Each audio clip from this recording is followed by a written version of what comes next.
Hi folks. So with me being out today, one of the things that I realized is that I will not be able to teach the intro to the unit stuff, which is pretty important and kind of difficult for a sub to jump in and do because she won't be here for the duration of the whole unit. So I thought I would make this handy video to give you a little bit of background about the unit. So second trimester, we're focused on Find Your Voice, and whether we are reading a Christmas carol or reading novels in verse or different poems, all of our texts funnel into these questions. What do you stand for or believe in? How do your actions match your beliefs? And how is your voice heard?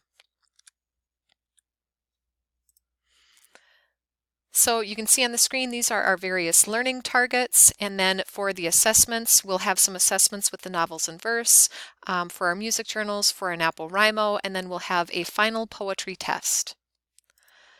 So the first question kids usually ask me is, why do we have to learn about poetry? One, because it's a genre, and two, it's a genre that really allows people to express feelings that they can't necessarily express in traditional writing, which is just like music. And then the third and final thing is that every MCA reading test will have at least one poem on it. You can expect that next week when you take the NWEA MAP reading test, chances are likely you'll come across a poem sometime during that test. So it's good to be familiar with it as a genre. It's a good thing to experience. One of our goals with our Minnesota Standards for ELA is that we have you experiencing different types of genres, so poetry is just one more piece. What we'll be doing includes reading a variety of poems. We'll eventually start to do some music journals and NaPoWriMo, and then read some novels in verse. That'll come a little bit later, closer to February.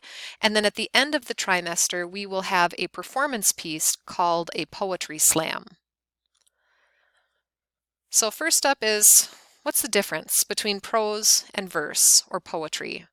Prose is what you see on the left. That's a short story, a novel. Those are typically written in prose. So it's full sentences, it's full paragraphs, capital letters at the start of words or at the start of sentences, punctuation at the end of each sentence.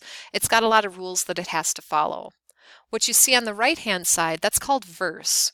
And verse, or poetry, is a little bit different. So this next slide really talks about what do you see between the two. So prose, like a short story or a novel, it has very strict rules that it has to follow. It's got sentences that has to follow capitalization rules, it has to follow punctuation rules, and it has to follow spelling rules. And in prose, not only do you have sentences, but you have paragraphs. In verse, there aren't any real rules that you have to follow. Unless you're doing a format poem like haiku or maybe you're following a certain rhyme scheme, otherwise there's no real rules that are enforced in poetry. One of the things that I'll stress to you guys as we start to write poetry is that there aren't any poetry police that are going to come and like check your poetry to make sure that you're doing what you're supposed to do. So there's a lot of freedom that comes with poetry.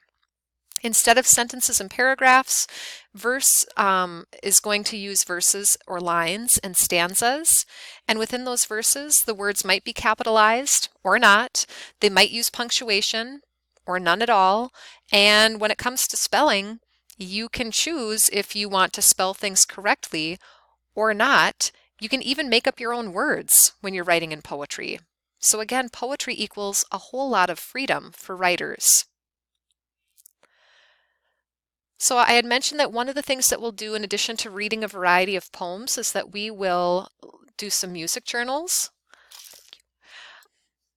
And part of what we do is we recognize that many songs are actually poems, just set to music. So what we'll do with our music journals is we will listen to songs and we'll look for poetic devices that are in those songs. We'll turn those in the same day that we listen to the song, and some of us even find that we want to sing along as we're jamming out to the music journals. Why do we do music journals? Number one, because it is fun. And people, when I first started teaching poetry, I needed something fun, something to make me like poetry, and music journals were it. The other reason why I like music journals is because it helps us see that these poetic devices are all around us. They're in our everyday lives, just like we were finding a Christmas Carol references throughout all kinds of different places. You will find poetic devices across all different places, and songs are a great place to look for it. And also because, again, it will help us see that poetry can be awesome. It doesn't have to be boring, stuffy, like rhyming little kid stuff. It's actually really fun and really entertaining when it's done well.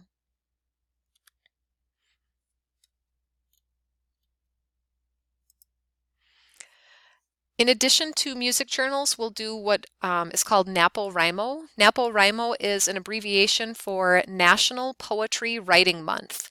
And the official NaPoWriMo challenge doesn't happen until April because that's National Poetry Month.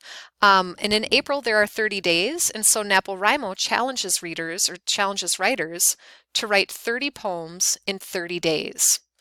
What we're going to do instead is to do an abbreviated version of NaPoWriMo. So we're going to practice writing poems in different forms with characteristics of poetry in them.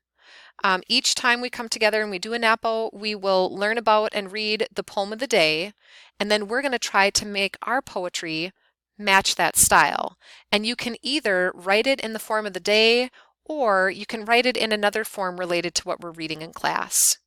Again, why do we do this? Number one, because it's fun. This was another thing that I added because I wanted poetry to be entertaining. And so NaPoWriMo is a chance to play with poetry, to get messy with poetry, to write some really beautiful poems, and to write some really awful poems. In addition to it being fun, we are going to learn about a lot of different forms of poems, even ones that aren't in our textbook. And we do this because it'll challenge us to try some new styles as poets.